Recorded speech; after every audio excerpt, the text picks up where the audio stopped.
नमस्कार दोस्तों, मेरे चैनल पे आपका स्वागत है। आज ले चलते हैं आपको एक नई कहानी की ओर। एक गांव में एक निर्धन ब्राह्मण रहता था। बेचारा बड़ा ही भोला भाला था। दिन भर प्रभु भक्ति में लगा रहता था। कभी कभी किसी यजमान के घर सत्यनारायण की कथा या पूजा पाठ करवाता था। यजमान जो कुछ भी दे देता था उसे सहर्ष स्वीकार करता था। अमावस पूर्णिमा लोगों के घर से दान ले आता। कभी कभी भिक्षा में जो कुछ मिलता उसी से अपनी घर गृहस्थी चलाता था। ब्राह्मण की पत्नी भी बड़ी सीधी सादी और धार्मिक महिला थी। वो सभी की मदद किया करती थी, इसीलिए गांव के लोग उसे बड़ा मानते थे। ब्राह्मण के घर के पास एक नाई का घर था। वो राजा के दरबार में नाई था। वो राजा की हजामत बना आता था और बदले में राजा उसे एक सोने का सिक्का देता था। इसीलिए उनके घर में किसी भी चीज़ की कोई कमी नहीं थी। परंतु नायन पंडिताइन के अच्छे स्वभाव से बड़ी जलती थी। वो सोचती थी मेरे पास सब कुछ है, अच्छे अच्छे कपड़े गहने, फिर भी गांव की औरतें पंडिताइन को अधिक पसंद करती हैं। पंडिताइन का घर भी कच्ची मिट्टी का बना था। उसकी दीवारें छोटी छोटी थी। नाइन अक्सर उनसे झांक कर उसके घर का भेद लिया करती थी कि ये क्या खाती बनाती है। नाइन के घर के दरवाजे पे एक नीम का बहुत बड़ा पेड़ था। उसी रास्ते से गांव की औरतें पानी भरने जाती थी। जब वो पानी भर कर लौटती तो नायन बैठकर उनसे बातें करती रहती थी। गांव की सारी औरतें अपने अपने पति का बखान करती। कोई कहता मेरे पति ने मुझे अच्छी साड़ी दिलवाई है, तो कोई गहनों की बात करता। परंतु पंडिताइन बेचारी मन महसूस कर रह जाती। उसके पास ऐसा कुछ था ही नहीं जो वो वर्णन करती। कभी कभी दुखी मन से वो पंडित से उलाहना देती और कहती मेरे भाग्य में ये गरीबी क्यों लिखी थी। गांव की औरतें तो अच्छा अच्छा पहनती हैं, परंतु मैंने तो कभी साड़ी ही नहीं खरीदी है। यही पुरानी साड़ी जिसमें न जाने कितने पैबंद हैं, यही पहने आ रही हूँ, और गहनों को तो हाथ से छूकर देखा तक नहीं है। पंडित उसे दिलासा देते और कहते भगवान पर भरोसा रखो, एक दिन सब कुछ ठीक हो जाएगा। एक बार रोज की बात सभी औरतें बातें कर रही थी। तभी अचानक नाव की पत्नी ने पंडिताइन की फटी साड़ी देखकर उसका मजाक उड़ाते हुए कहा देखो तो हमारे राजा इतने अच्छे हैं कि वो तो सबके साथ ही भला करते हैं। कोई अपनी ऐठ छोड़कर रात दरबार में एक बार जाकर तो देखे। राजा कैसा धन धान लुटाता है, परंतु किसी को निर्धनता में जीने का शौक ही हो तो कोई क्या करे। पंडिताइन ने घर आकर ये बात पंडित जी से कही कि आप रात दरबार में क्यों नहीं चले जाते हैं। सुना है यहाँ का राजा बड़ा ही अच्छा है। आप तो इतने विद्वान हैं, राजा के सम्मुख कुछ ज्ञान धर्म की बातें कराओ। राजा प्रसन्न होकर तुम्हें कुछ धन दे देगा, इससे हमारी आर्थिक स्थिति सुधर जाएगी। परंतु पंडित अच्छे से समझता था कि यहाँ का राजा चापलूसों से घिरा हुआ है। जो जितनी अधिक प्रशंसा करता है, राजा उसे उतना ही अधिक धन देता है। इसीलिए उसका मन जाने को ना था। परंतु पंडिताइन की बहुत अधिक जिद के कारण वो रात दरबार की ओर चल दिया। जब वो वहाँ पहुँचा तो लोग राजा की प्रशंसा कर रहे थे। जो व्यक्ति राजा की जितनी अधिक प्रशंसा और गुणगान करता, राजा उतना अधिक धन उसे दे रहा था। जब ब्राह्मण की बारी आई तो ब्राह्मण ने राजा के प्रशंसा में एक शब्द भी नहीं कहा, बल्कि जनता के संग जो दुख दर्द थे उन्हें काव्य रूप में पेश किया। इतना सुनकर राजा भड़क गया। उसने तुरंत ही अपने सैनिकों से कहकर उसे धक्के मारकर दरबार से बाहर निकाल दिया कि पंडित अपने घर लौट आया। पंडिताइन के पूछने पर उसने सारी बात उसे बताई, बस ये नहीं बताया कि राजा ने नाराज होकर उसे धक्के मारकर दरबार से निकलवा दिया था। पंडिताइन बेचारी बड़ी दुखी हुई, उसकी आखिरी उम्मीद भी टूट गई थी। अगले दिन जब गांव की औरतें बैठी बातें कर रही थी, तब नाइन ने मुस्कुराते हुए कहा, जानती हो कल क्या हुआ था? कल हमारे पंडित जी दरबार में गए थे। बेचारे को धक्के मारकर रात दरबार से निकलवा दिया गया था।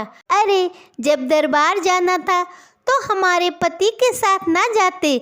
हमारे पति की तो रात दरबार में बड़ी अच्छी जान पहचान है। राजा जानता कि ये इनके पड़ोसी हैं तो खुश होकर धन दान तो दे देता, परंतु अकेले गए थे, किसी का एहसान क्यों ले? धक्के मार के निकाल दिया गया। कहते हैं ना, रस्सी जल जाए पर ऐठन ना जाए, वही हाल हमारे पंडित जी का हुआ। पंडिताइन बड़ी दुखी हुई। दुखी मन से वो गांव के मंदिर में आ बैठी और भगवान के सामने हाथ जोड़कर रो रो कर कहने लगी, हे भगवान, आप मेरे साथ ही ऐसा क्यों कर रहे हैं? प्रभु, हम तो दिन रात आपकी भक्ति में लगे रहते हैं, किसी के संग बुरा भी नहीं करते हैं, ना बैर भाव रखते हैं, फिर भी इतनी निर्धनता के दिन क्यों देखने पड़ रहे हैं? अगर परीक्षा ही लेनी है तो पूरे जगत में क्या हम ही मिले हैं? ऐसे सत्कर्म और पूजा पाठ करने से मुझे क्या फ़ायदा मिल रहा है? अब मैं आपके दरबार में तभी कदम रखूंगी जब मेरी निर्धनता दूर हो जाएगी। इसके बाद पंडिताइन अपने घर आ गए। घर में एक अन्न का दाना तक ना था, इसीलिए भूखे पेट ही वो सो गई। रात में उसने स्वप्न में देखा स्वयं नारायण उसके पास आए हैं और कह रहे हैं, पुत्री, इस तरह से हिम्मत मत हारो, मैं तो तुम्हारी पूजा से बड़ा ही प्रसन्न हूँ। कल मैं तुम्हारे द्वार पे एक भिक्षुक बनकर आऊँगा। तुम मेरे ऊपर एक छड़ी छुआ देना, फिर मैं एक मूर्ति में बदल जाऊँगा। उस मूर्ति को उठाकर तुम अपने घर में रख लेना, फिर जिस चीज़ की ज़रूरत है तुम मुझसे मांग लिया करना, मैं तुम्हें सब कुछ दे दूँगा। परंतु आश्चर्य की बात ये होगी कि तुम्हारे अतिरिक्त कोई भी मेरा दर्शन ना कर सकेगा। अचानक पंडिताइन की नींद खुल गई। वो सपने के बारे में विचार करने लगी। ओह, कैसा सपना था? ये क्या वाकई संभव है या सिर्फ सपना ही था? सुबह हो चली थी, इसीलिए पंडिताइन उठ के झाड़ू बहारू करने लगी। जब वो द्वार पे झाड़ू मार रही थी, तभी अचानक एक भिक्षुक उसके सामने आ खड़ा हुआ। पंडिताइन को सपने वाली बात याद आ गई। उसने एक छड़ी उठाई और भिक्षुक के सर पे मार दी। चमत्कार! भिक्षुक के सर पे छड़ी लगते ही वो एक मूर्ति के रूप में तब्दील हो गया। पंडिताइन ये देखकर बड़ी ही प्रसन्न हुई। मूर्ति ले आकर उसने घर में रख दी। पंडिताइन दौड़कर नहाने चली गई। नहाकर आई तो मूर्ति के सामने हाथ जोड़कर बैठ गई। उसने कई दिनों से भरपेट खाना नहीं खाया था, इसीलिए हाथ जोड़कर बोली, हे भगवान, मैं भूखी हूँ, मुझे भोजन करवा दो। इतना कहते ही उसके सामने भिन्न भिन्न पकवानों से सजा एक थाल आ गया। ये देख पंडिताइन बड़ी ही प्रसन्न हुई, दौड़कर गई और पंडित जी को बुला लाई। पंडित जी ने ये देखा तो भाव विह्वल हो गए। उन्होंने कहा, मैं तो पहले ही कहता था भगवान एक दिन हमारे दुख दूर करेंगे। उसके बाद ब्राह्मण और ब्राह्मणी ने भरपेट भोजन किया। भोजन करने के बाद पंडिताइन बोली, हे भगवान, मैंने बहुत दिनों से अच्छे कपड़े नहीं पहने हैं और गहने भी नहीं देखे हैं। आप मुझे अच्छे कपड़े और गहने भी दे दीजिए। पंडिताइन के इतना कहते ही उसके सामने गहने और कपड़े भी आ गए। नाव की पत्नी, जो अक्सर पंडिताइन के घर ताका झाकी करती थी, इत्तेफाक से वो ये सब छिपी हुई देख रही थी। इधर नाव की पत्नी ने जब ये सब देखा तो उसने जाकर नाई से सारी बात विस्तार पूर्वक बताई और कहा, सुनो जी, हमें भी यही करना चाहिए। राजा तुम्हें अपनी हजामत बनाने के उपलक्ष्य में सिर्फ एक सोने का सिक्का देता है। अगर हम भी भिक्षुक को मूर्ति बना लें तो हमारे पास भी अन्न धन का भंडार हो जाएगा। फिर तुम्हें भी राजा की चाकरी नहीं करनी पड़ेगी। अगली सुबह नाव दरवाजे पे डंडा लेकर बैठ गया और भिक्षुक का इंतजार करने लगा। संयोग से एक भिक्षुक आया। भिक्षुक को देख नाव डंडा मारने के लिए आगे बढ़ा। ये देखकर भिक्षुक भाग खड़ा हुआ। इस बात पर नायन बोली, तुम्हें तो जरा भी अकल नहीं है, तुम तो एक भिक्षुक के सिर पे डंडा भी ना मार सके। अरे ऐसे डंडा सामने रखोगे तो भला भिक्षुक कैसा आएगा? ऐसा करो, तुम दरवाजे के पीछे डंडा लेकर बैठ जाओ और मैं द्वार पे भिक्षुक का इंतजार करती हूँ। धीरे धीरे करके सुबह से दोपहर हो आई थी, परंतु कोई भी भिक्षुक उनके द्वार पे ना आया। इन सब बातों में नाव राज दरबार जाना भूल गया था। राजा की हजामत अभी तक नहीं बन पाई थी, इसीलिए वो बड़ा ही क्रोधित था। क्रोध में आकर उसने अपने सैनिकों को आदेश दिया कि जाओ पता करके आओ कि नाव आज हजामत बनाने क्यों नहीं आया।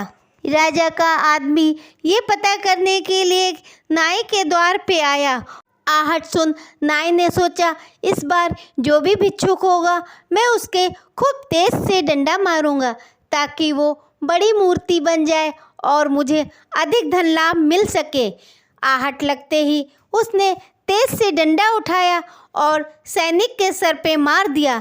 सैनिक के वहीं पे प्राण पखेरु उड़ गए। सैनिक का एक दूसरा साथी थोड़ी दूर से यह सब तमाशा देख रहा था। वह उल्टे पैर राजा के पास पहुंचा और उन्हें सारी जानकारी दी। राजा वैसे भी हजामत ना बन पाने के कारण क्रोध में बैठा हुआ था। ऊपर से अकारण ही नाई द्वारा सैनिक की हत्या किया जाना, इससे वो और अधिक नाराज हुआ। उसने तुरंत ही नाई को गिरफ्तार करने का आदेश दिया। नाई को गिरफ्तार करके राज दरबार में हाजिर किया गया।